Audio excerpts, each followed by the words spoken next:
Let's try again, shall we? I went to bring on Alice well, and it suddenly went all weird. So I'm back again. Yes, I'm back. Tell a friend.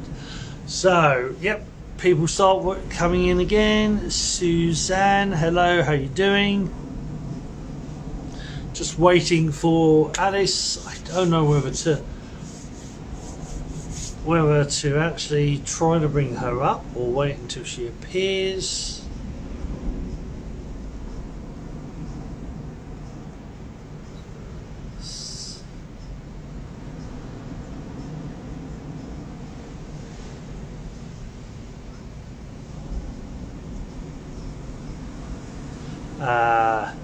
So I just there she's there. Right, okay, so hopefully she'll be now.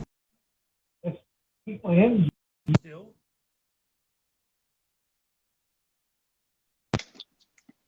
Hi, did that work? What happened? I've taken you off of earphones now. So, yeah, I was playing a bit with energy and clicked the button and just went, and suddenly, boom, I broke it. Oh well, that's okay. We're here maybe now. Maybe it was me yesterday because I had a shite load of energy yesterday. There was a ton of energy going. So maybe I broke the internet. I'm not, Yeah. I wish I was. Maybe. Yeah. Yeah, that happened to me one time a couple episodes ago where like I just touched the screen and it like logged me out of Instagram. I was like, all right.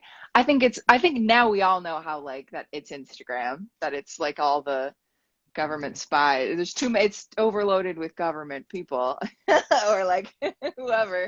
They're all just Yeah, on crashing the server. Facebook No, I'm was kidding. anyway, I'm kidding. and that's the whole thing. You have to remember that Instagram, Facebook, I and WhatsApp. know. Damn. Like, yeah, now we all know. They're all in each other's pockets. Oh well. Do you mind, did you restart the live over? Or were you Yes. on the whole time? Okay, okay. Because I wanted to make sure I'll like edit it when we upload it or something, but just so it's Yeah, cleaner. no, it's brand new one. Brand new would Okay. be because everything disappeared. Oh, Everything okay. literally. Normally you see the people in and waving, all that gone. I had the comments down below, but couldn't type any comments. Oh, And okay. I'm all editing this because it's a load of tosh. Anyway, hello and welcome, and more importantly, hello, my love. How are you doing? Hello. Shitty. But I think that's what we're talking about today. And Well, everyone I know is going through some sort of crisis, except for, well, I've realized that I think in order to like feel what's going on astrologically, one needs to have sort of like a varied chart. And if you've got like one of one thing, you're like brilliant in your season. But I really think that that's like why I feel everything so intensely because I've got like all of my placements are different. I've got like two overlaps in their Capricorn. So yeah, like everyone I know is going through some sort of crisis. I can always feel like I always forget somehow every month that it's like the new moon is going to be a disaster and the full moon is going to be a disaster and like I'll feel all of it. And then I just saw this thing that was like, hey, don't forget everybody, like Pluto goes direct on the 6th and we also have a new moon. And I was like, oh, well, at least now I know it was for something and it's not just like totally random nothingness. it's not that windy here, but man, I don't know if you can hear this, but that sea is so loud. It No, is. It, I can't hear it at all. Can you well, hear me? I can hear you fine. I can hear you fine, but it's Oh, okay. like it is impressive. I can tell because normally I have to, and all right, there is a little bit of noise to hear as well. Well, I'm all on my own today. It's definitely Tuesday because no, David the artist, he's not here. He's already gone home. And Are you in the same I'm spot that you normally at? Are you in the same spot you normally at? spot because this is like a bar cafe right next to me. This is called the Coast, which is funny. But it's got a lot of nice little artwork on it and whatnot. But normally I zoom it over so you just see the wall. Okay. I mean, but it's just weird. That's what I mean. It's that ocean is really. But you say there's a new moon coming to the pool. It could be the pull, and Something it's like that. Yeah. Yeah, so that's why I'm glad that we're talking about like just sort of darkness and shadow in general and those aspects and the things, during any sort of retrograde, we're always brought, people don't like retrogrades because they don't like getting challenged and they don't want to have to go over stuff again and they don't want to have to like talk to people that they were trying to avoid talking to. But a retrograde is great. It basically ensures the fact, like retrogrades of any kind, ensure the fact that we haven't missed anything. And I feel like that's like a part of why people think that they're dark, because most of the things that we're trying to like ignore are the dark things or like the bad things in life. And so a retrograde's like, oh, you mean, oh, you lost this. Sorry, you mean this thing? Oh, this thing that you tried. I saw you. Yeah. Oh, I got it for you. You dropped it. And you're like, it's like a dog. It's like a dog. It's You a know, you retriever, bury that body, and the dog keeps bringing it back to you, and little bits of its bodies in your like shoot until you like bury it for good. You deal with it for good. Yeah, because like seriously, it was every time we have a retrograde, a Mercury's in retrograde. Like it's as though I really do forget. Like the couple of days and the weeks and stuff before, or even a week before, when people are like, Mercury's going to be in retrograde. I'm like, okay, whatever. And every time it's like, holy crap. So yeah, I mean, like this is one for the books, obviously, because we had Instagram and Facebook and all of them go down. So that was exciting. I'm a little bit bummed it's back. God, can you imagine how I felt so free without the threat of Facebook looming? I was like, oh, we're finally got it. We're finally good. No, just kidding. No, but that's the whole point. It's not gone.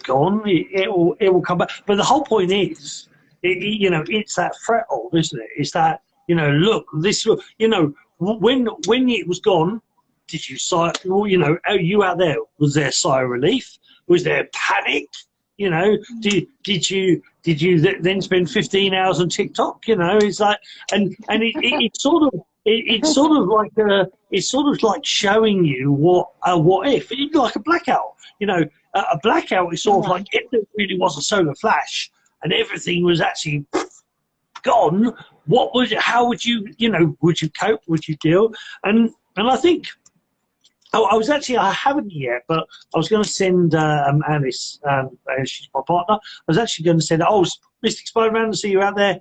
Hey, brother, how you doing? I was going to actually send an as like a true. Well, I think she always sees the well, actually, not always, but a lot of the time she sees the cool, calm, Boggie side that sort of doesn't seem to get phased by too much. But there is actually. I grew up as an right. So there is a thing. In the reality, this is true. This is not, this actually exists. Empaths are real. FT 500 index business has been using for a long time. And I was classed, and I know Alex would be as well, classed as a level 5 empath. What does that mean? Well, level 5 empaths, basically, they feel everything going on turned up to 11. You don't just feel other people's emotions. It's like they're shouting in your ear, and is that as a kid, I've actually seen this with my daughter. Is that my people will walk past and she'll go, what? And they look shook. It's like, and I've done that. Well, I can hear what they're saying. Oh well, I feel what they're saying. I know that, and it's like, and most people, and the thing with that, when you're used to hearing stuff, or you're used to picking up, you walk into a house and level 5 will feel the emotions in the house. That, the whole thing of a haunted house and all, you can feel the energy. But you'll feel that in an everyday house. You'll feel that from stuff. You'll feel like that stuff overwhelmed. And then stuff like what's happening now, where it's more global or more solar, you'll get bombarded by it, and it can be very overwhelming. I had, pardon my French, a shitload of training to not see. I don't like the word control, but I know how to flow it. I don't, Taoists don't dam stuff, that as in block it, like block water, because they know when you block a dam, that water builds up, and sooner or later a dam will break. Yeah. It could be a week, it could be 500 years, but dams always break. So they don't control stuff. Zen likes to control. Zen is very focused and it's very to the point, and everything is in control. Zen is very much like the Matrix. Zen is, as I throw the water onto the battery, and it kills the power to the battery. Like I said, I mentioned the Matrix, and I'd break the Matrix. See, I'll keep breaking stuff. No, so Zen's retrograde. It's that whole idea of that focus when you're focused, but as soon as you lose focus, things change. So in Japan, there's this beautiful river that flows upstream. The water goes upstream, and it's because there's these secret little motors pushing it up. But if those motors ever stop, the water will go back down again. So control, you can control stuff, but nature, when it flips back, and of course the bigger the up, the bigger that you sort of try to control it, the more chaotic it will be. So when it comes to empathic stuff, and you're like a big raging river when you're an empath, especially if you're very super sensitive.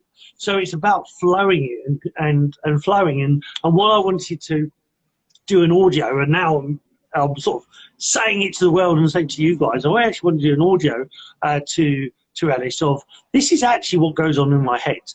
And it's like, is that there was a couple of things I had done today, at work, and that's, that panic, and there's, something, I always will see something to the extreme of, if almost like the butterfly effect. That butterfly wings, it'll cause a tsunami, in South Africa, and I can see the extremes, or because I'm so sensitive through training, I can feel every twinge and everything in my body, and because I'm sleeping on couches at the moment, there's twinges here, there, and everywhere, and there's there's 10,000 lots of stuff going on, and then what I have to do is go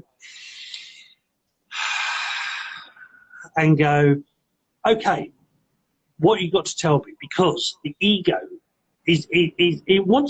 it talks to you. That voice in your head talks to you because it's desperately trying to communicate. That's what it does. It's conscious. Everything is conscious. And your ego, the devil on one shoulder, the intuition, the angel on the other, it's all conscious. But when you start communicating, when you go, okay, what you got to tell me? Thank you very much. It gives you that information. Thank you very much. Is there anything else? Mm-hmm. Thank you very much. Is there anything else? Thank you very much. Is there anything else? And when you just keep sort of actually communicating to it, because we were told as kids not to talk to the voices in your head because people would think you're mad. That will drive you mad, not talking, to not communicating with your body, listening to your body. Those aches and pains are like telephone calls. And if you don't answer them, they get louder and louder and louder and louder. This is the biggest thing in healing in the East. A pain will start, or something will start very, very small, and if you don't acknowledge it and work out that's the effect, what's the cause, it will get worse and worse and worse. So an ulcer can eventually end up being a tumor. A cold could end up being the plague. Sounds very extreme, but it's the whole point of, if you keep ignoring it, if you, that little pain in your back, little twinge, if you keep ignoring it, it'll end up your whole back in spasm. If you ignore, like you twist your foot, you ignore the pain in your foot, it ends up your knee, it ends up all the way up your leg. I know it's my problem. Yeah, I mean, like, that's been, like, there's been a couple of things that you said. I might go back to writing stuff down, because you cover a lot. But Yeah, it's like, don't ignore any of this stuff. I really think that when people talk about, you know, because like we've already gotten to the point where like we understand that there is no good or bad and there is no like light. Like the light is like there is no real dark, there's only the absence of light. And so light is your attention. So it's whatever you're giving attention to, and your body will start to hurt if there is something that you're not paying attention to, that you're not giving your love and your focus onto. It just gets worse and worse. And I feel like that's even the shadow side. Because I've been thinking a lot about this recently, about like what it is exactly that causes the things that we like don't like about ourselves, or the things that we judge about ourselves. And I truly, and my experience with my guide, like through my experience with my guides, through my experience with like the just like the information, like just it's not even information, because we had sort of touched earlier upon the fact that it's all like the communication style of higher beings is not through spoken or written language, and that in fact like speaking and writing is like some of the most base, very confusing forms of communication. So it's really not like that. When they speak, they sort of will imbue like this entire, the understanding which leads you to the emotion. And so talking to them is like a much fuller and more intimate experience. So through all of that, even the scariest versions of myself or my guides or whoever, because like not all guides are yourself, but a lot of them are, none of them are dark. Like there is no shadow or darkness or like bad version. All of them have a perfectly logical reason that they did any of the things that they did. They can explain all of these things in a way that like they're like, well, all of this had to happen because of blah blah blah blah blah. So what is it, what part of us that actually causes like the real trouble? And the problem is in the body.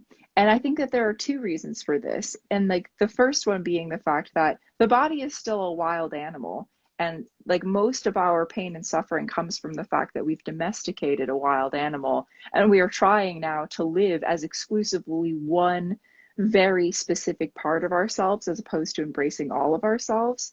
And the other part is the fact that when we don't cry, when we don't, like you were saying, you have to let these feelings move through you. You have to experience them. And a lot of that is very scary, because it's like admitting the fact that we are alive. And if we really allow ourselves to do that, it will bring us to the conclusion that we haven't been living the full experience. And then we'll start asking questions as to, well, why is my body not able to live a full experience? Well, why have I been a domesticated animal? And the answers to those questions are so heartbreaking that they will change you intrinsically as a person, and you can no longer live life in the way that you did. And so it's like anytime that you get even remotely close to that, like the magnitude of staring into the void of what's really going on with your body, not like it's like what's happened to your body. Your body is the one who lives here. Your body is the one living an incredibly unnatural existence, and your body is very sad and afraid and has had a lot of stuff happen to it, and they're angry. And they were taught how to be basically a monster. And like, no wonder. So like, that's half of the problem. It's like, you can't do anything without the consent of your body, because they're pissed. And it's like, all right, well, I have to like sort this little creature out first. And because I really think that the body is the darkest part of ourselves. There was a lot of like, if you look back on old rhetoric of like, back when Christianity was like just like openly terrifying, they did talk a lot about how they're like, we're all sinners and we all have to like, and all that, and like, you know, too extreme, but they had the right idea, because like that was like, they were like starting to shame themselves as well. As long as you're like, yeah, we are like intrinsically always going to have these like needs that don't fit in with the society who's obsessed with goodness, the concept that isn't real. But like, you know, like maybe admit that to yourself, but don't shame yourself over it. Because I think the shame is the dark shadow side, and that's what makes us sick, really. It's like the denial and then the shame, if you even get close to admitting it. And well, yeah, I mean, yeah, it's there's a couple of things there. Again, it's like you know that, you know. I know. And yeah, embracing all parts of, you know, the thing in the West, and I will say West, the thing in the West is that we've learnt to separate stuff. We see mental illness different to physical illness, which is different to spiritual illness. it's all the same. But I wouldn't use the word illness. The word I would love and use is dis-ease. There is dis-ease in the body. You know, it's out of ease. It's no longer in ease. So there's a balance. But I wanted to pick up something that's really important. I think really, really, really important. And if it wasn't for certain information, I would go, oh, I don't know if I agree with that. But the whole thing about Alice says about, you know, like we're an animal. And it's like, if you actually look into anatomy and physiology, you actually look at the spine, we are not, this is one of the most weirdest things that opens up a whole can of worms, but we're not actually designed to stand up. The spine, the way it's created. I honestly, I've said it before, anything a second grader knows, I do not know. So basic anatomy, geography, you know, the most simple arithmetic I'm lost at. So I don't, does it hurt our back to stand all the time? Well, no, this is not known. This is the point. Oh, this okay. This is something that only through anatomy and physiology, and when they actually studied the spine, and when you study body mechanics, so body mechanics and anatomy and physiology, you get to learn something. So the whole point, the spine is designed in a way. So the spine is actually designed when it is, you know, I'm rubbish at this bit, when it is horizontal. So when it is level, when we're on all fours, level, it is at its strongest point. The way the spine is created, the curvatures in the spine make an awesome bridge. And you know, when it's level, it's absolutely brilliant. It's a super strong structure, which is why whenever you hurt your back and you go on all fours, it hurts less. It stops hurting because you're actually aligning your spine in the correct posture. As soon as you come up, the curves in the spine, gravity squeezes down, which is why we lose height, which is why we start off quite tall in the morning and then we lose a little bit of height. We get a little bit shorter, you know, by the evening. Because we're tired. Squashing our spine in. So we're actually not designed, technically, we're not designed to stand. We're not meant to stand, which is one of the most crazy, amazing things, because it's like, hold up, but we, you know, we're human. Well, and we yet, live. But it goes back to that animal thing that or at least we're probably like a gorilla. Yeah, like how gorillas stand, but then they mostly lean over. They sit upright and posture, because when you use your arms, and this is when we go, so like I said, because I've done 40 years of meditation and different types of meditation. One of the best ways to meditate is your hands on your lap, and even with your hands, even not pushing on your lap, but with your hands on your lap, your shoulders are supporting your back.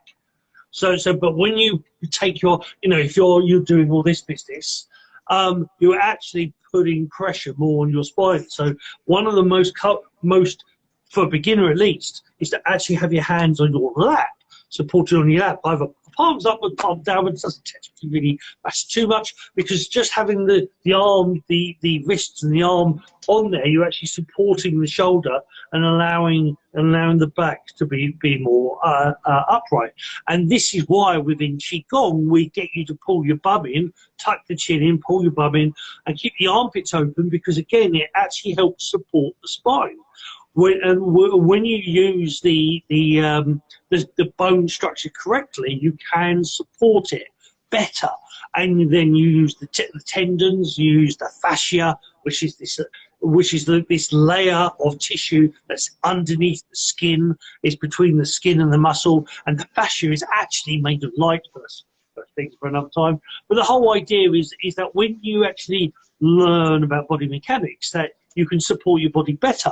But it's not actually meant, you know, in general thing, this is why lots of people have backaches, back problems, neck problems, shoulder problems, because we're not actually using the spine correctly, most efficiently, and in general, it's not actually meant to be upright. We're not meant to be upright. We're meant to at least be a little bit like an ape, supporting our hands. That's why I think also you get people put their hands to their hips, because it supports their shoulders and it helps release some of that pain and tension in the shoulders. Or when you get people putting their hands on their backs, because again, they're actually creating a support structure.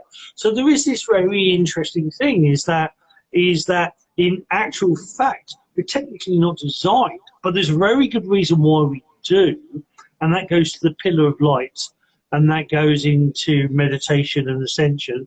And again, that's probably for another time. But but like say, in general, it's not actually good for us. That's why we have so many. That's why people have so many back problems. That's why you get compression in the spine and so and from that simple thing of gravity. Gravity pushes us out. This is why like I say, even with apes, apes, monkeys.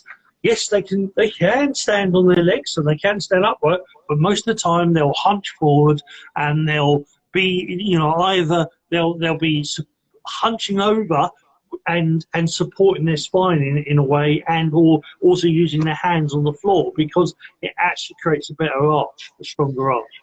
Yeah, and I think, I find that because that actually agrees with your animal hypothesis. I'll be honest, I totally forgot what you were talking about. So where that started. So thank you for bringing it home. But I guess as far as so as far as this hypothesis that it's the human body, it's the ego attached. Well, I view the ego as the part of us that is attached to the body. And so in my mind, they're pretty much indistinguishable from each other. And the ego is based off of what your astrology is. Where were these energies when you came into the world? That was this is the role that you play here. It's not you. This is just the person that you play. And it's partially you, but there's partially these other things as well. And so to make sure, there are so many things that we don't, that we have been purposely misled to believe about the body, who is arguably the most sensitive part of ourselves. We like to think of the angelic part of ourselves, or the dragon part of ourselves, or whatever, the higher part of ourselves. I think sometimes we can even put that side on a pedestal and be well, I don't want to bother. Well, because religion did a real number on this, where people were God's going to shame you. And so everyone was well, I'm not talking to that dick. So let's not even do that at all. But the whole point is that that is the strongest part of yourself. The human body doesn't have any control over. And that's something that I've channeled a number of times. It's the human body doesn't have actual free will, because you are conscripted into a number of these situations. While you live on Earth, you must live by Earth rules, kind of. So it's how do you get, though, the body to relax enough so that the higher self can take over and override all of those? It's kind of astrology only matters if you're unconscious, I personally think, because your higher self is stronger than the moon. And I know that sounds crazy, but it's if it's in a different dimension, if it's in a different, those things don't matter if your DNA is different, because you are embodying a higher being. And so it's well, how do I make this climate hospitable? Yeah, hospitable for a higher dimensional being. And you have to chill the hell out.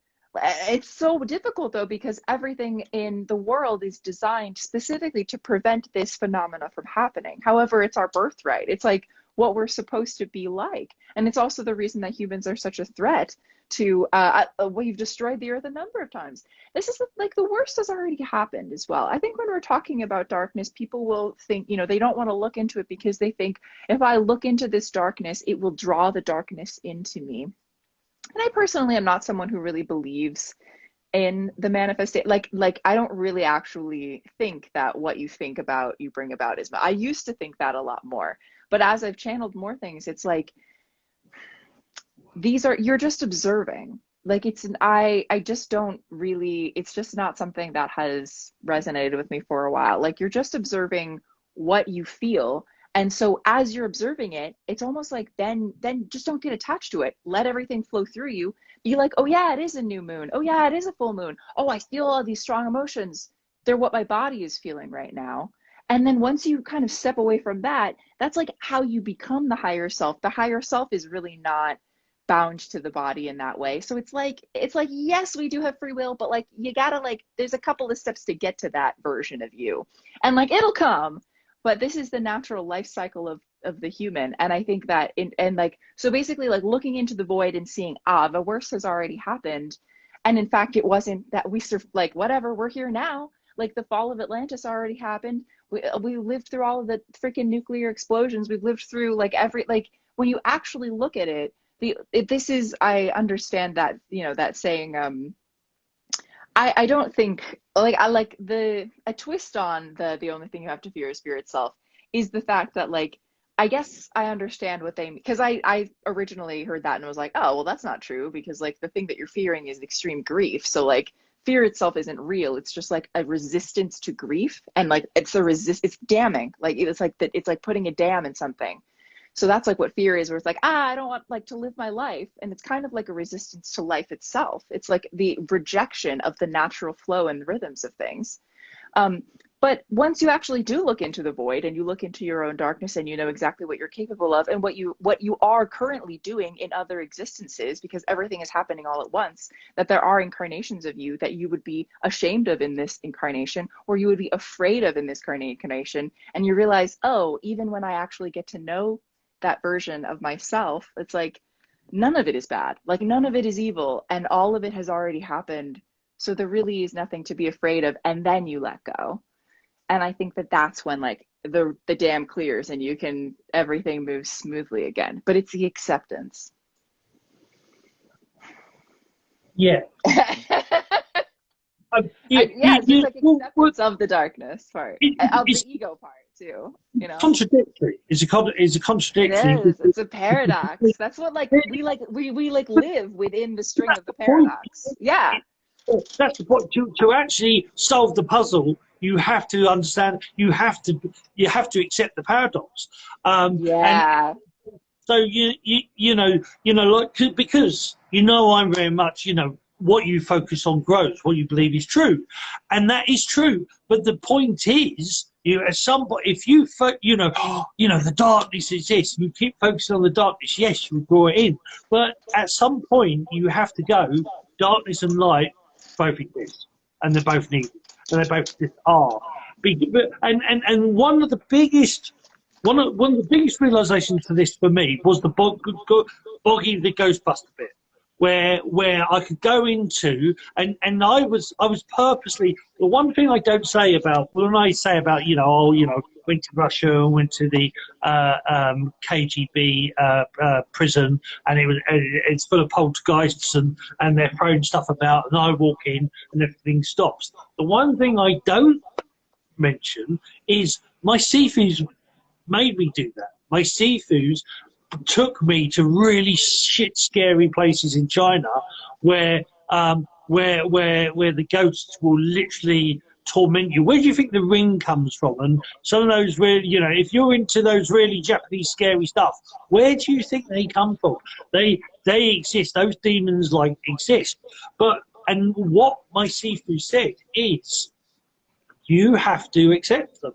You have to accept it all exists, and by accepting all exists, and I use a metaphor, that filter, I only allow in what helps me grow, because ultimately you are the universe, you are consciousness, and you can actually filter out what you no longer need. But when you filter out it goes, oh, I can't affect you. Oh, damn. And not do anything. And that's the point, is that when you accept, and it's the same in yourself, when you start seeing those darkness and lights and you just accept them as because why are people scared of the dark? Why are they scared at night? Because all it is dark. You go into just the absence. It's not even its thing. It's the absence of light. That's like how cold is just the absence of heat. Yeah, it's not its own thing. It's not. When you walk in a park in the daytime, you wouldn't really think twice, but at night time suddenly it becomes scary. But it's like they're staying with those things. They're part of you, and we see them as scary because there's an absence of light. But the truth is that light and dark, it's all energy. It's all chi. It's all, and so it's this understanding, realization of that.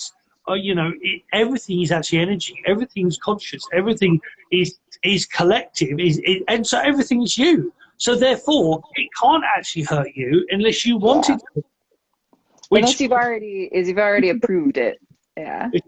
Which is a big. Yeah. And I want to go back to the whole. We were talking about the body, and you're so right about everybody's so desperate. Oh, I want to get to spirit, and I want to ascend, and I want to do this. And one of the biggest rules in the ancient law is you will never ascend until you treat your body like gold. This is what the saying of the body's a temple. Well, actually, your body's a tuning fork. Your body's a tuning fork, and if you don't, a spaceship. And a spaceship. Well, to be a spaceship, you have to tune it right. It has to be at the right frequency for it to be a spaceship. That's the point. Is that because everything is energy, everything is frequency, and this is why originally in Reiki and Shun, which is Chinese Reiki, there's a big thing about tone. And the tone is the frequency. So all chi is frequency. It's, like tuning into a radio, certain frequencies. And certain frequencies create certain things. Your emotions are frequencies. It's a tone. Everything around you is a tone. And if you and that's that whole thing in quantum physics that, I have to do it behind me. If my hand was at the same frequency of that wall, I could push it straight through the wall. And it's about getting the right tone. And so originally, the weren't symbols, they were tones or kotodamas. Kotodama is the Japanese word for sacred tone or sacred sound. And it was actually about understanding that all these different energies are different tones. And when you get the tones right, you can ascend, turn yourself into a spaceship and go off and do whatever. But it's understanding that it's all just energy, it's all just frequency, and we have to adjust to that. But one of the amazing things in quantum physics is saying that consciousness is not inside us. Consciousness is outside us. There's actually one of my favorite channelers. She's a Syrian starseed. We'll talk about that a lot. She'll say, she's like, we're projecting into this body right now to have the experience of being alive, but we're not really here. We're outside of the body, which is so interesting because I feel like, what? Remote control. We're remote controlling this body. So it's like but the body is alive. This is the thing though, is like the body is its own creature. It's just that the higher self made it. And so there is this perception of being them while simultaneously like being connected to the version of us who like exists outside of time and space. It's absolutely wild. It's the whole, it goes into that contradictory oxymoron.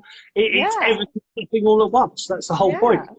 It's super crazy. You have to it's the whole point. Your body is made of atoms, and atoms have been scientifically proven. And the evidence is there, so don't tell me it's not. The atoms are conscious. They've split atoms, or they've tried to split atoms, and they move out of the way. And they found, or they have split an atom, and one part is over here, and one part is 4 miles away, and they agitate or tickle one part of it, and the other part reacts. But it started reacting before it even knew. And the scientists ended up saying, atoms are conscious. They're aware. And it freaked them out. It actually blew their mind. And your body is full of atoms. So your consciousness within consciousness, surrounded by consciousness, that flows with consciousness. You're all freaking conscious. Everything's conscious. That's the point. It's like, it's so hard to know exactly like when like where, because like there is no, this is why there is no self. It's like, because if you get far enough out, you reach source itself. Hmm. And that's an ascension is not actually about going up, it's about going out.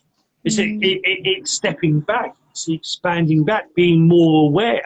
You know, the whole point of the ancient knowledge was well, and again, it's this oxymoron because it talks about being more aware by stepping back, stepping out. But how do you step out? By going in, by listening inside, listening to yourself and focusing to the body. Yeah. Outwards. The body. This is why you're 100% right. The body. You know, everybody thinks, oh, I want to send and leave this body. You can't leave this body without the freaking body. You need this body. You know, and we're mistreating this body. We're abusing this body. We're causing things to this body. But we actually need this body to ascend. We need this body to realise that we're all conscious and all one. I love the fact that it was actually Terry, my best mate, years ago in the 90s. Terry liked Star Wars, and he was a bit of a science geek, and he liked Star Wars, and his way of we were being taught this whole idea of absorbing the body, absorbing all consciousness and becoming one. And he says, oh, it's like the Borg. Now, if you're into Star Trek, I said Star Wars. I meant and Star Wars as well, but we're talking about Star Trek. Star Trek, there's a thing called the Borg. The Borg have this square cube. They're cyborgs, they're half human, they're half robots, and their goal is to assimilate everything, is to blend everything into one. And the goal of absorbing the Tao, or being the Tao, the first level of being as a Taoist, is to actually assimilate or absorb your own body and actually draw your whole body in. Because they actually talk in Chinese medicine, all your organs store different emotions. So your fear is in one organ, your anger is in one, your stress your grief is in another, and all different energies exist in your organs. So one of your first things to do is actually, and what martial people think martial arts means fighting. Martial arts, Bruce Lee would say, martial arts means personal development. It means absorbing your body, becoming one with your body, being able to feel your tendons inside your body, being able to feel your heart, being able to feel inside your brain and move around and be able to feel individual stuff. And that's what martial arts is really about. It's about actually identifying your body right down to the cellular level and then absorbing the whole thing, drawing it all together. So when you want to move, you move. When you want to flow, you flow. But you flow together. You're not disjointed. And so for those who know Star Trek, it's like being the Borg. Your job is to assimilate your whole body, to absorb your whole body. Every tissue, every cell, every fibre is to actually to become one. And because within your body there is a universe, there's a universe within a universe within a universe. Your body itself is a universe, is a cosmos. And that's why one of the Chinese philosophies would say that the sun, your heart was the sun, and your different organs were planets. Your whole body was a solar system. And because it was trying to indicate that it's not about out there, it's actually about inside. And one of the biggest things, if you're ever into CE5 or E5, the connecting to the extraterrestrials, the ETs, when you actually go through that, there's a lot of, they base it a lot on ancient meditation, and it's actually all about looking within. If you actually want to connect with entities and the universe, actually you connect with yourself and you look inside and you find the peace, you look into your center, and that is that is the ultimate of all meditation, or Qigong, or Neigong, or yoga. You know, oh, everybody, oh, I'm stretching. Yoga means union. Yoga is union. You're supposed to unify your body, unify the mind, body, and spirit. That's yoga is an ancient Sanskrit word. It's unify, union. And that's the point. You're supposed to connect, not trying to rip the thing apart and or you know and disconnect from it. Oh, I want to shed my body. Well, actually, no. You want to integrate with your body. You want to merge with it. Because if you want to become one with the universe again, this is a tuning fork. You've got to tune this. This is why mantras exist, because mantras resonate. They activate the tone, the frequency. And what's supposed to happen when you do mantras is you would do mantras, and then for a period of time afterwards, you'd sit there in silence and you would listen within.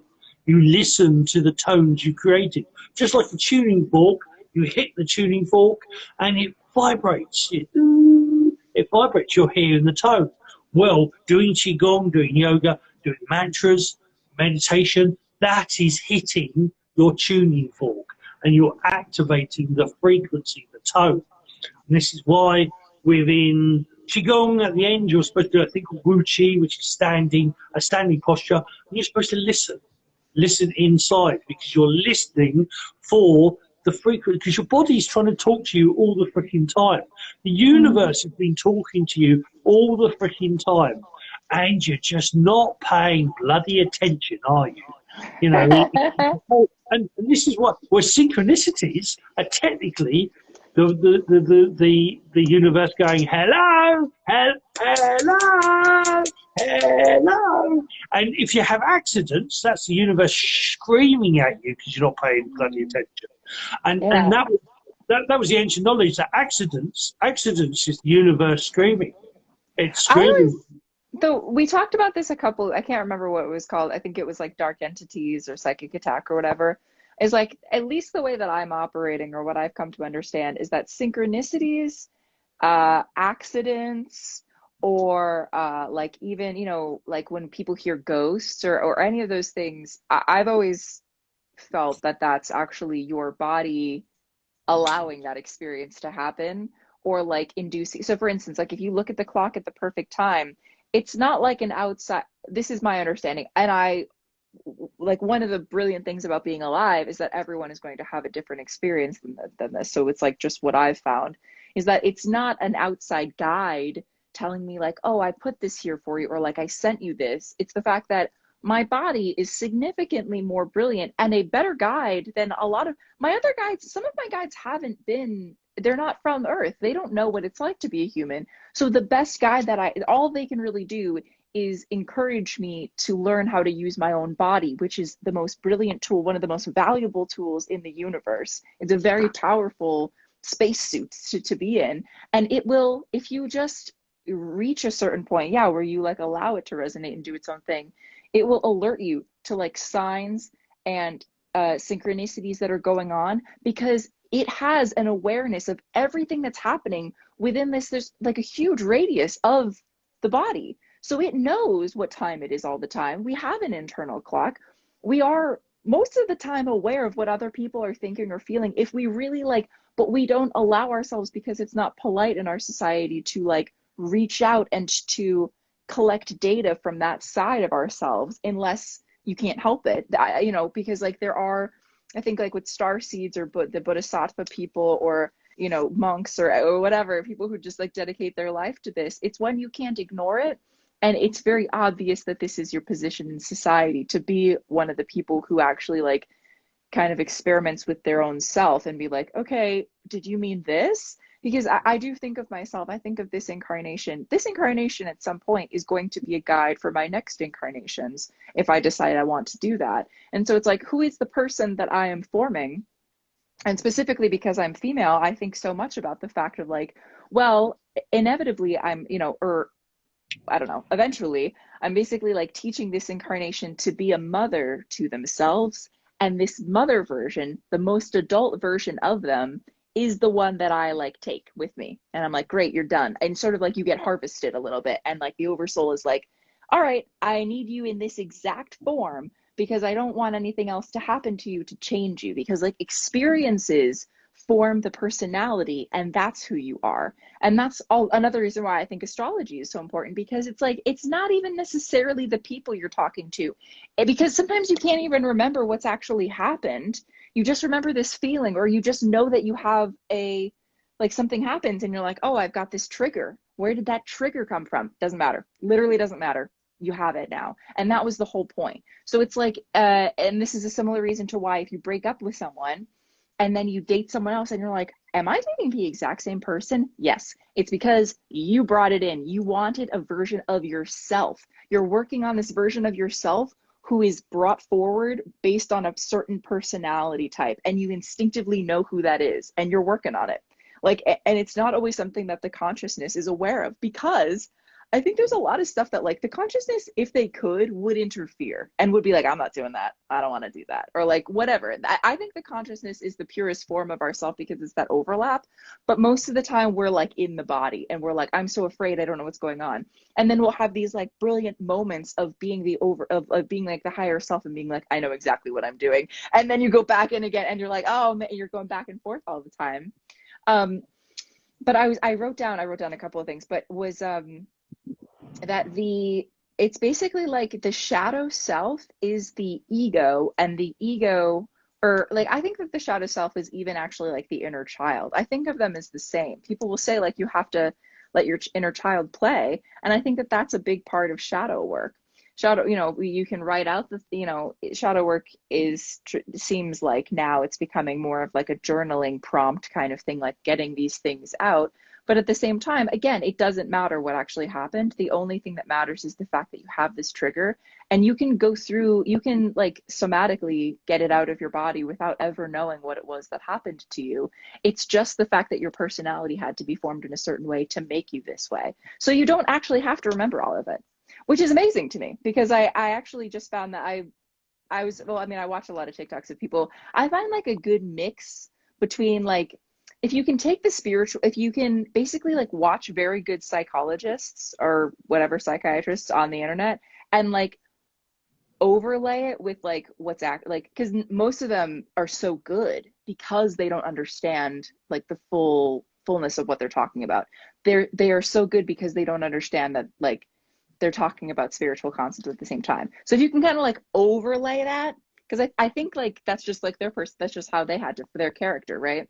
So it's like if you can listen to what they're saying and overlay it with like your spiritual knowledge, it's like, oh yeah, that's exactly, it's the inner, it's like this person who gets formed between the first, I know you say the first 6 years, but I think generally speaking, people say like the first 7 years. That's what you're working with forever. You can't change who that person was. You can't change any of the things that happened to them, but you can change the programming now because it's no longer necessary to be that person. And if it's like putting undue stress on the body and creating these like triggers where like the body's, yeah, like a wild animal who was abused, it doesn't, no, it's not thinking. It just acts instinctively. So the challenge becomes, well, how can I like wrangle this version of myself? And then on top of that, to not interfere with the fact that this is happening without you having to do anything at all. So it's like, yes, all those things have to happen, but you also have to release it enough so that the higher self can like heal the inner child without you freaking out before that happens. Yeah. Well, I wanted to bring a really, really interesting thing. There's a thing called NLP, which is neuro linguistic programming, and basically it was one of the things that that Shun would say, it's Taoism, it's Taoism. And it's a Western translation of Taoism, but the really interesting thing in NLP. Which is that on the low levels, it's very much about the brain, it's very much science, it's about understanding programming and how to program the brain. But they actually say within NLP, the higher that you go, the more spiritual it becomes. The more, you know, the more it actually goes into, the womb, It goes into the science. It goes from science. It goes into woo. And the same has happened with quantum physics. They know that quantum physics is. And everybody likes to go on the low level. Oh, no, it's not proving anything. It's not proving this. It's not proving that. And it's like, you've got quantum physicists that have been saying from the 1900s that the observer affects the experiment. They know that that will, the quantum level, that this can happen, that can happen. Quantum physics has been proving what the ancients have been saying 1,000 years ago, 2,000 years ago, 5,000 years ago, 10,000 years ago. Quantum physics has been proving. So the whole idea is, and this is the oxymoron, or this is the point, is that science and spirituality are meant to be together. That's what just mindfulness is about. It's the whole freaking point of my show. The way of conscious mindfulness is science and spirituality are actually blended in. Chaos and calmness is blended in. The light and the dark is blended in. There is no true separation. Yeah. The separation is the illusion. That's the point. And when you go, in the 70s, I'll have to recheck the date. I think it was 73 or round about in the 70s. So I'd have been around. Well, I was just born, so it was ish. But in the 70s, in quantum physics, they wanted to prove once and for all, is the universe totally separate, or is everything interconnected? They spent a long time, going through frequencies and energy, and they found what they call the field. And the field is this subtle, multi-dimensional wave of energy that literally connects every single atom, every single particle, connects everything. And basically the field, actually what the field does, it actually justifies ring, or, it gives credence to reincarnation, gives credence to telepathy, empathy, remote viewing, all of it, psychic ability, all of it, because it actually proves that there is a substance, a wave of energy that literally connects everything with everything else. So and the whole thing of synchronicities, is like I said, about, like the body's an amazing thing. Well, the body's the freaking universe. That's the point. It is that when we get out of the way, we intuitively do stuff. There's a whole Qigong called spontaneous Qigong, which is the whole idea is you actually end up and like with spontaneous Qigong is a version of light code, a version of light language. Light language is you just speaking in tongue, speaking gobbledygook, but you're actually just tuning into the universe. You're talking the universe. We want to say, oh, it's this or it's that, but it's actually the universe talking. Because everything is the universe. Because you are the universe. That's the whole point. Is that if you step back far enough or go in deep enough, you actually realise the outside and the inside is all interconnected. All is one. And that's but the interesting thing is, where this, what you focus on grows comes from, is that if you could, whatever you look for, you'll find. So, and I found I feel like it already exists. That's the only contention I have, is that it already exists, though. I think people, like, when they talk about manifesting and they talk about whatever, like, I think they're missing the part that it's like, it's already a part of you. You get to decide if you want to explore it. You're not creating it, though. It's already there. It's all. This goes into like the multiverse in quantum physics and Dragon Dog Shaman. That every the past, the present, and the future, and every possibility is happening all at the same time. And your consciousness, which is everywhere all at once, is flowing through them. And it's actually Bashar. The people who have heard the being Bashar, the channel being Bashar, they talk about that. This thing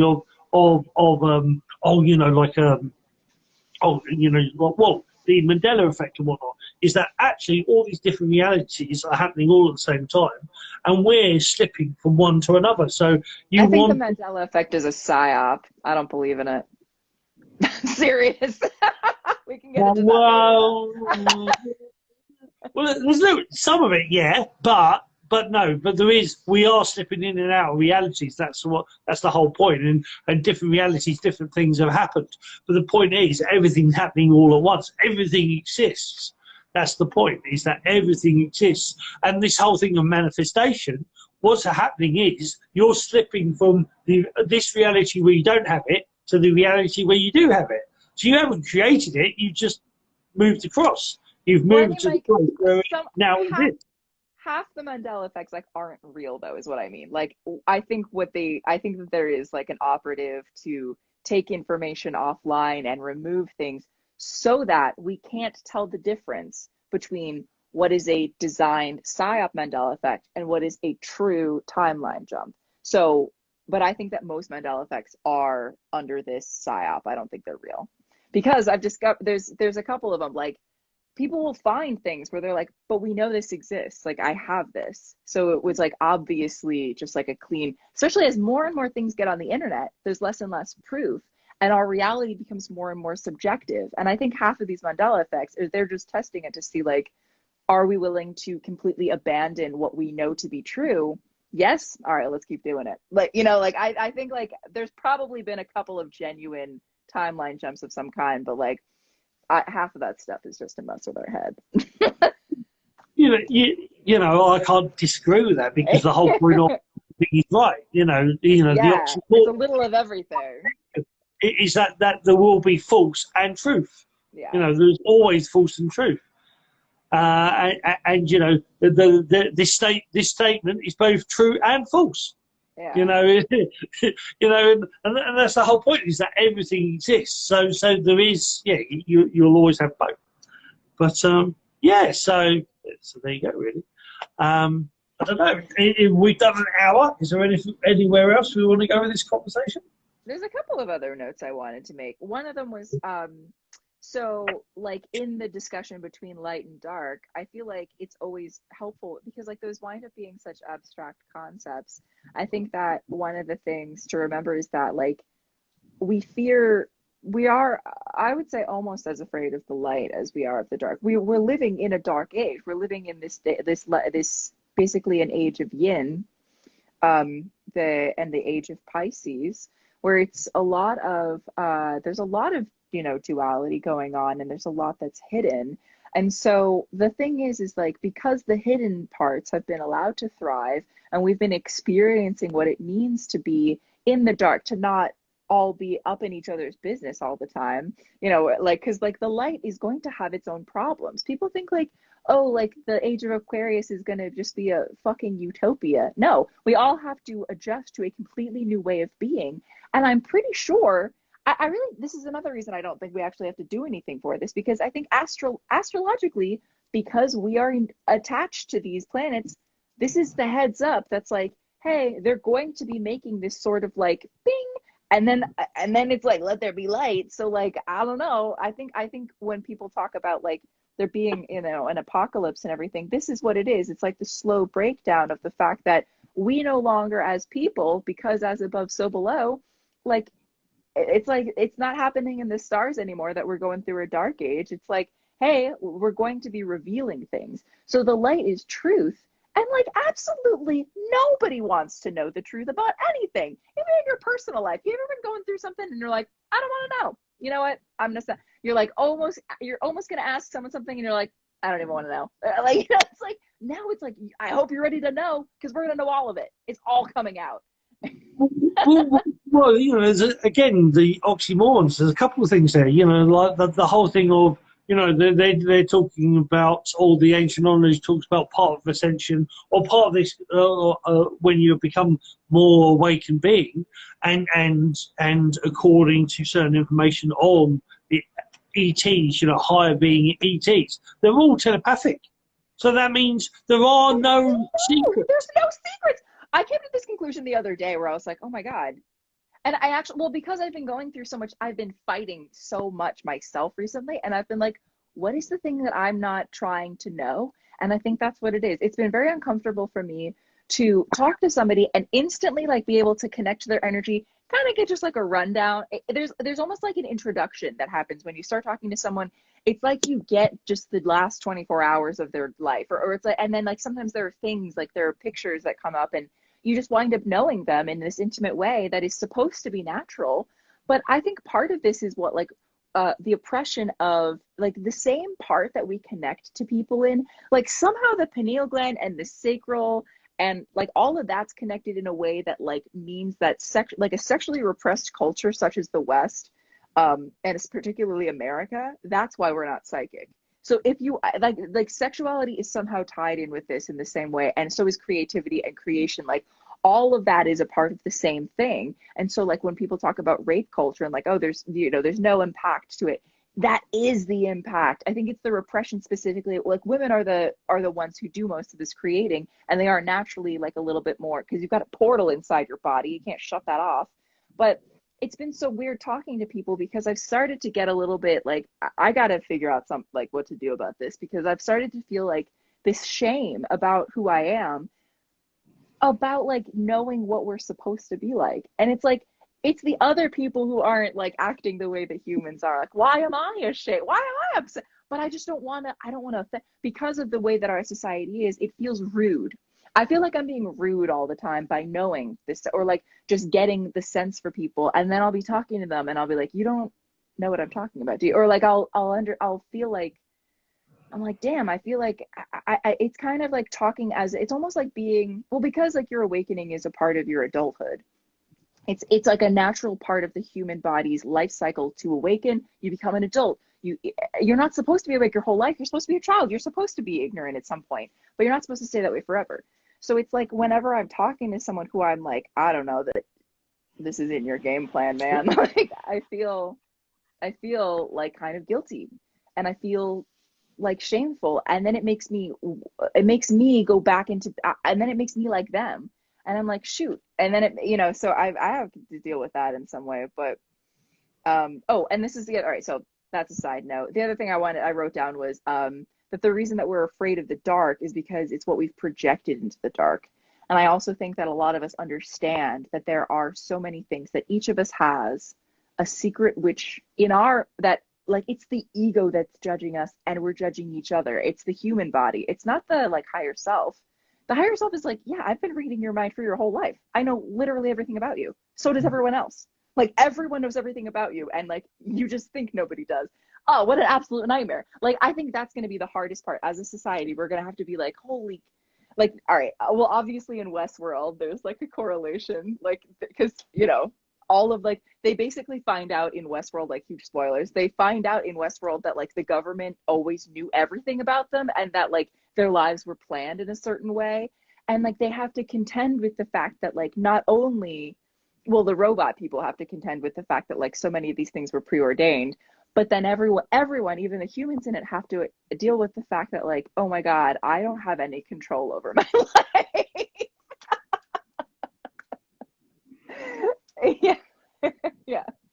Well, sort of, well, as well as that, or, you know, but going back to that thing of the dark, you know, being afraid of the dark. Well, there's also a very unconscious thing of being afraid of the dark. Why you're afraid of the dark is that you only actually see 1% of what exists. Because it's known that we see less than one visible light. Visible light is less than 1% of what's around you. And, you know, I'll probably say this quite a billion times. You know, a lot of people think, oh, we're talking about the universe, but literally what's around you. There are things that are infrared, ultraviolet. There is so much shit around you that you don't see. And I've got a couple of friends who've got those cameras. Like they're sort of like ghost style cameras. There. Is it the EMF? Yeah. Is that, I don't know. I've never I don't know any of the ghost hunting stuff, but I've heard the term EMF in relation to ghost hunters. Well, basically ultraviolet, infrared, but they go through the daytime. You know, You know, like he goes for a walk, and it's like round here, and he goes for a walk, comes back, loads it up, and this, and you know, yes, you see the odd ship sort of style thing, but there's creatures, there's things, there's Yeah. moving about, and like if you'd have thought, you know, you'd have, oh, that's at night, oh my god, but that's in the daytime. You know, there is stuff around us, and again, agency people, let's just say that I know, and even NASA last year, near the end of last year, NASA said there are 14 dimensions that they've discovered that contain that life exists in them, and they left it at that. They just put that out there and go, all right, now we're not going to talk about it anymore. But and it goes into the whole multiverse theory. They know that there's at least 14 dimensions that exist that are literally, you know, around us at the same time. They're just a different frequency. Think of them like radio frequencies. And it's a slightly different frequency, and there's beings and creatures walking around us all the time, and there's things around us all the time. And so that afraid of the dark is actually a metaphor for your actual, well, actually, I'm afraid of what I can't see, and that's 99% of everything that's around me. And I think it's also like to know something, to understand something is to love it, because it's the same feeling. And like that sounds so abstract, I know, to anybody who hasn't felt it. But when you reach out with your heart to something and you let it just be exactly what it is, and you make a deal with yourself, I'm going to accept when I reach my heart out to this person, situation, thing, concept, thing I'm reading, whatever it is, I agree. I'm not going to judge it. I'm going to understand it. And the way that I do it is through like this just acceptance and love. You get to know all of it. And then you're like, oh, it's a totally different feel. It's like a shift you have to make in the way that you perceive the world. And you'll realize it's exactly the same, but you're different. Like you've looked at it from a different way. And but there's so many like, you know, funny like paradox puzzles people will say, you know, like the elephant. Like if you're looking really close to the elephant, you think it's just a tail. You're going to say it's a snake. And then someone who's by the ear is like, no, it's a flat, I don't know, you know, like whatever, however that like rhythm goes. Yeah. But that's exactly what it is. It's like, so that's why it's really just it's like the whole thing is like the human is well, there's this great, I don't even remember what pattern it is, but it's supposed to be like a pattern of okay, my phone is dying. It's the labyrinth of the mind. If you can get through this intricate labyrinth of the mind, and the labyrinth is based upon this personality, if you can understand this body, their life, their personality, what's happened to them, and you really love the person that you are, you will sort of unlock the secrets of them and you'll be free. It's amazing. I think that sometimes people will talk about like, oh, life's a game. But if you think of the word game, this is the problem about talking. This is the problem with language and thinking, when we're supposed to be like feeling. And this is what I love about light code, is that it gives pictures and it evokes like poetry. And this is why I feel that like art actually makes more sense than like if you're reading a novel, it's probably going to be truer than a nonfiction novel, because that's always going to be channeled. A channeled message is always like gonna be slightly less accurate than like the art that comes from that channeled feeling, because you can transfer it in this sort of different way. Yeah, it's like the perception based around it. And yeah, I don't remember where I was going with that, but it sounds good. Hold on, let me check my notes one last time, see if I had any other brilliant thoughts that need to be brought into the world here. Well, I just while you're checking your notes, I just want to add, like, and this is the whole point of a number of things. You know, like martial arts, it's not what people think. It's more about personal development and expression. Then Tai Chi, Qigong, but Reiki, like everything. Oh, Reiki's healing. But actually, Reiki is connecting the universe, because the word Reiki means universal energy, but what it means is connecting with universal energy, connecting with the universe. That's what Reiki's about. The healing bit, or the, you know, you seeing energy, you seeing stuff, that's the bonus, that's the cherry on top of the cake. It's about actually connecting with the universe. It's allowing yourself to flow with the universe, but by flowing with the universe, you're actually stepping out, stepping in, the oxymoron, is that you're actually finding that there's so much more going on. There's so much more expression there, that there is so much more of everything. That's the whole point. I remember what I was going to say. So there was something that I saw earlier today where someone was saying that thinking that everyone hates you, like there are some people who walk around and they're just like, oh, everyone hates me. Everything I say is stupid. Like they've really internalized a lot of stuff based on whatever. So it's like similar to thinking that everyone hates you. It's a form of self-harm, and it's a sign that like you don't know yourself well enough.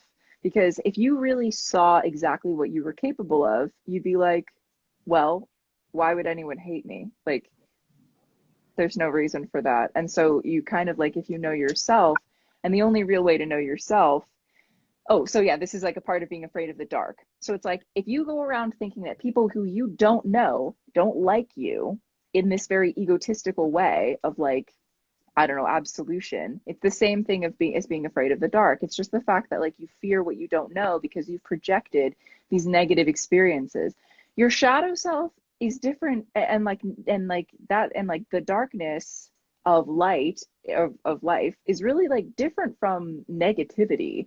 And so I think people think that like bad, dark, and negative are all the same thing, and they're not. And that can get real hairy if you think that they are. So like as you know yourself though, you won't be afraid because you'll know, well, when I'm in the dark or when I'm in a scary situation, if I'm in a fight or if I'm in a conflict, I have an iteration of myself who is strong enough to handle this. And in fact, they are the version of me who really wanted this to happen so that they could like, it's almost like whetting the stone, or what's it called? Like, like when you're sharpening a knife, or because the body is a tool, and you're sharpening your personality, your ego, so that you have this iteration of self that you can like always use. People like want to get rid of their ego completely, or they'll even like be very judgmental of the ego who is too spiritual. But it's like, it doesn't matter either way because you still got to have one. So it's very uncomfortable to be without one. It's like, that's necessary, an ego death, but I don't think that it's going to be necessary in the future when everyone is raised in a healthy society. It shouldn't be that there's like a violent break when you go through an ego death, and it can lead to an intense psychosis that some people never come out of. So it's, ideally don't do that. So ideally get to know yourself enough so that you don't have to do that. You don't have to destroy the version of yourself you thought you were and like go through all of this heartbreak. Just don't get attached. Don't get as attached as you are, and you'll be fine. I'm not. This is where like I very much, and my Sifu, in the teachings I've gone through, there's no such thing as ego death. It's just like an ego transformation. It transforms. Because there's no such thing as death anyway. We reincarnate over and over again. So you can't kill your ego because it's you. I think it's just like a shock. Yeah. I think when you meet yourself for real for the first time, that's, I think, what people really think an ego death is. It's when you realize like, oh my God, I'm so much bigger.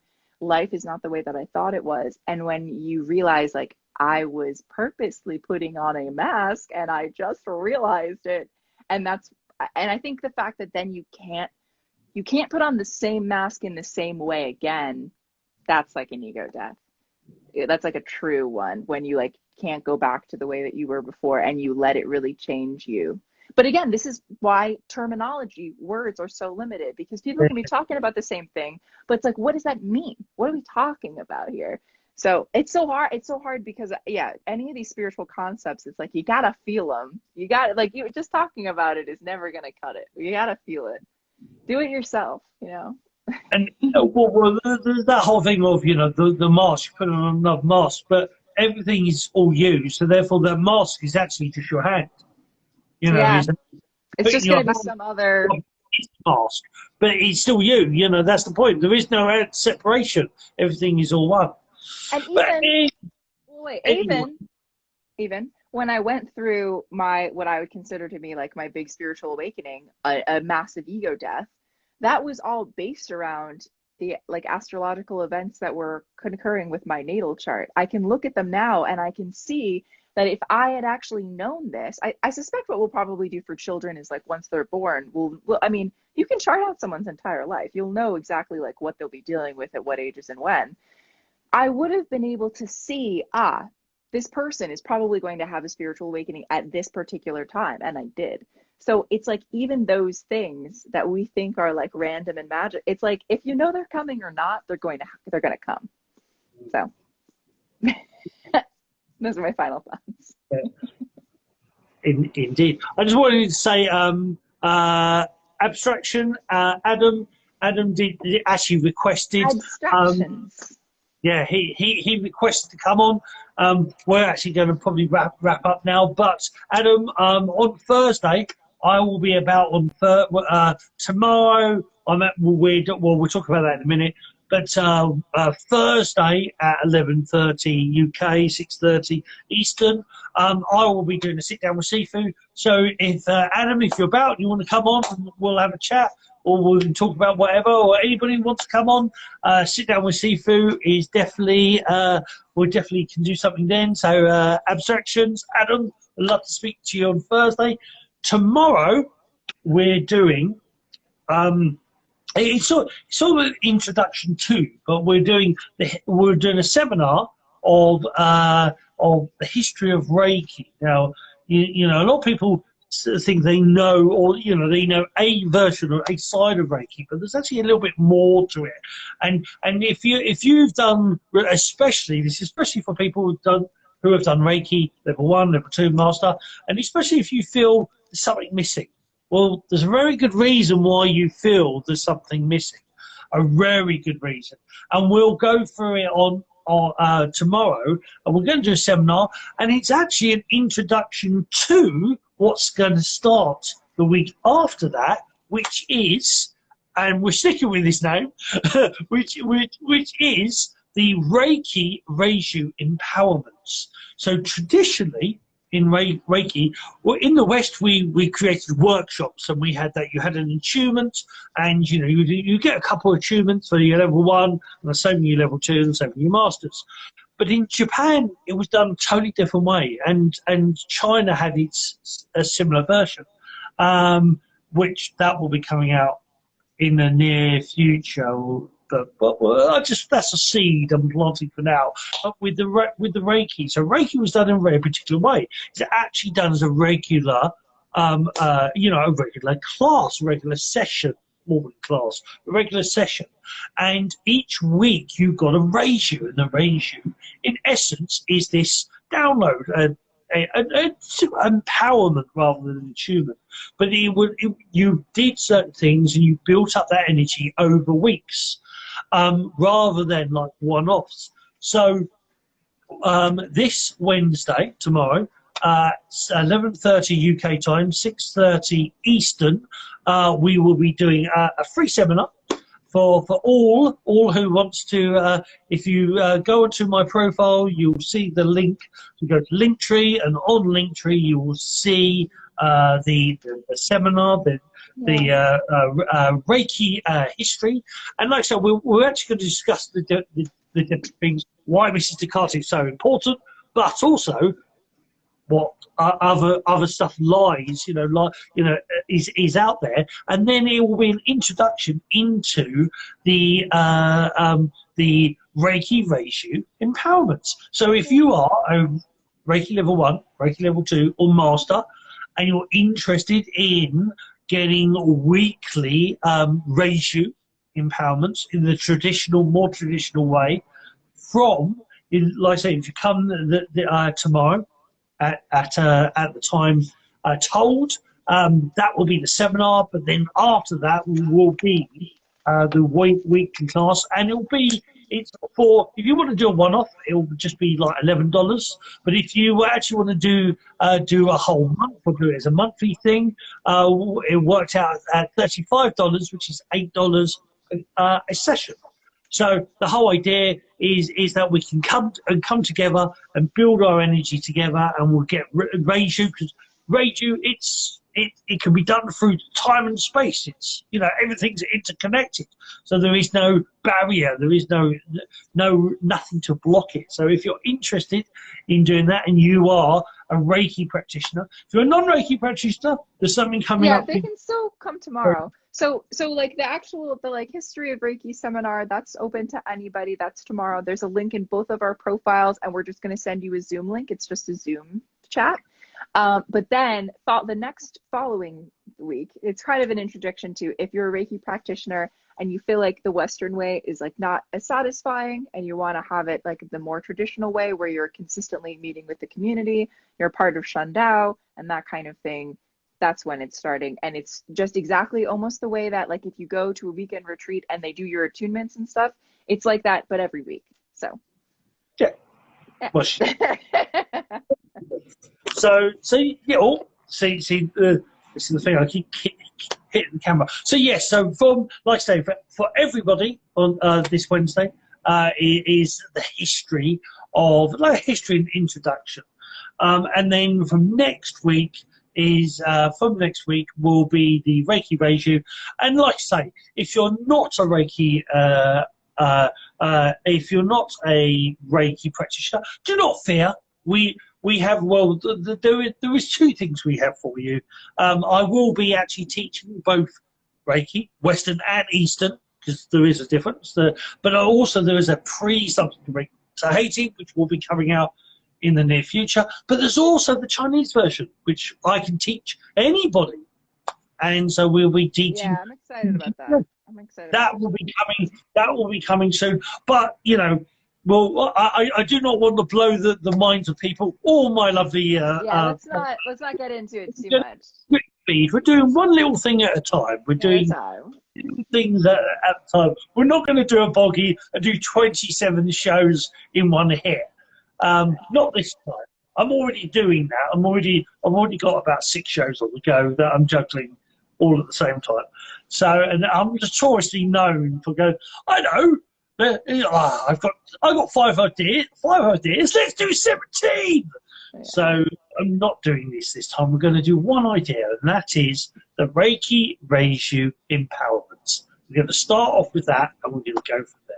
So if you're interested, and you are a Reiki level 1, Reiki level 2, Reiki level 3, and or master, and you would like to come and be part of a community in a more of a traditional the traditional Japanese, the traditional Usawi way, or Usi, depending which way you say its name, and get regular the regular Reiju or empowerments, and, you know, build up and grow together, because that's what we should be doing. And understanding it's not about healing's a bonus. It's actually about connecting with the universe. That's what it was really all about. Yeah. And if there's and I do tarot. That info is in my description. I have a Patreon now, and then obviously Sifu does free 20 minutes if you're 20-minute sessions. If you're like, I don't really know what Qigong is or anything, you want to kind of do that, and then you can get started on any kind of package deal or like taking classes. All of our links are in our bios. I'll go onto Linktree. You'll see it all there. And like I say, you want a free 20-minute consultation with me, that's there. So is the seminar, and then very soon the seminar will be replaced with the Reiki Reiju. Okay. Cool. All right. Awesome. Right, so that's it all. So guys, take care until next time, or until Thursday, because I will be about on Thursday, and or see you tomorrow. Come and, you know, join the link tomorrow. So that's it. See you later. Bye for now. I will stop talking. Love, Chi, and Chen from Allis and me. Bye for now. Bye. 2, 1. Bye. Bye-bye.